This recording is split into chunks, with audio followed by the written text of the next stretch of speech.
欢迎收看本期节目。我手上拿的这个是一个联米的数据线，苹果官方购买的联米数据线，多少钱我也不清楚。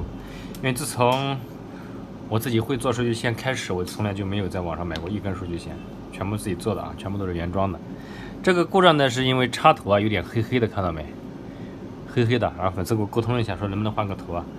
他问我怎么修，我跟他说了可以换个头，他说头也能换，好像满脸的不相信啊。今天我就拍个视频让你看一下，看头是怎么换的啊。我们准备了一个插头啊，这个插头是原装的啊，100%原装的，没问题的。不相信啊？来看一下，打开这个仪器啊，读一下这个编码。虽然这个仪器啊，有好多人说给钱就能过，但是环氧富士康看到没？这个字有点乱码，我也不清楚什么回事。之前的好好的，是不是显卡出了问题？这个是立讯精密，它这个头子是立讯精密的，当然头触点就不行了，家里面给它换一下。首先把这外壳给线给剪掉，把它剪掉了啊。这个就是剪线头啊，剪线头就这样来的，不过剪线头是好的这样剪下来。我们把这外壳给去掉，外壳去有很多方法，今天我介绍一个新的方法，用这个小包线钳的进行去这个，用这个钳的啊来进行去这个外壳怎么去啊？不要上到这个尾管了，尾管还要用。对，外面啊，这个地方是最薄的地方，轻轻的这样撕开。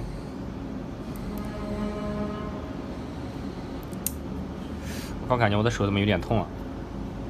大家不要干到手了啊！轻轻的剥开，好，露出它的真面目，然后把这个两个天灵盖给拿下来啊。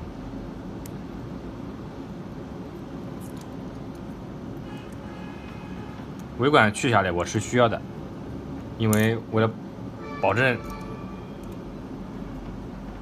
连专业人士都看不出来那种效果啊，所以必须要把尾管给去下来。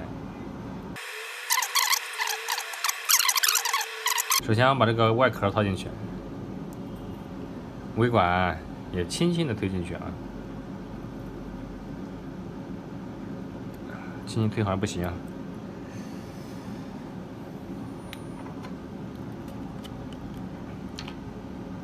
搞点这种按摩的精油啊，我们线处理一下。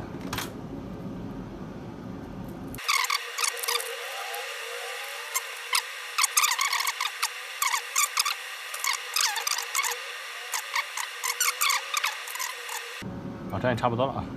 那接下来我们在显微镜下面把它给焊上。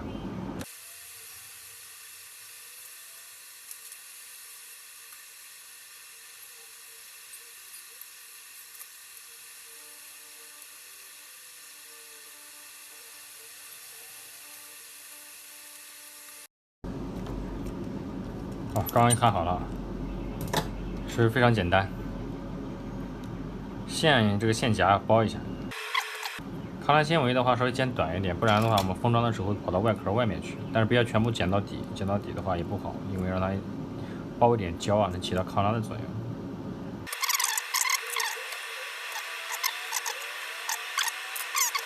看一下能不能充电。好，可以。电里面能看到吗？还是反光，这是一定要搞不反光啊！可以看到吗？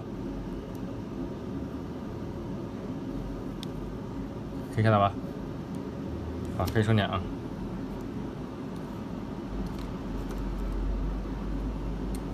再试一下反面。可以啊，是5伏1安的头子啊，说明充电没有问题。我们接下来把它给封装上，这个封装也很简单了，外壳慢慢的给套进去。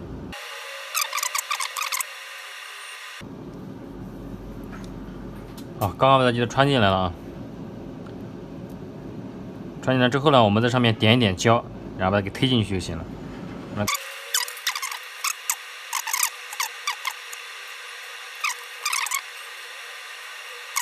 好，这样就行了啊！好，这样也可以了。把天灵盖给上上啊！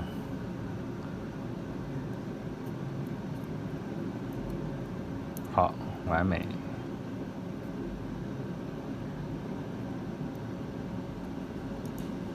好，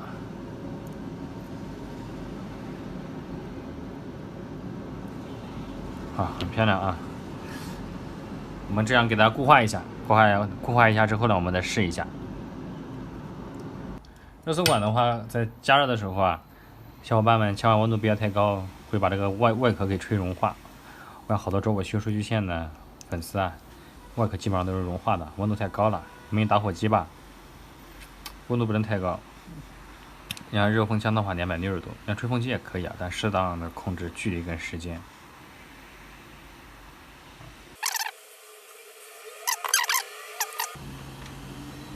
好的，感谢你的收看，下次我们再见，拜拜。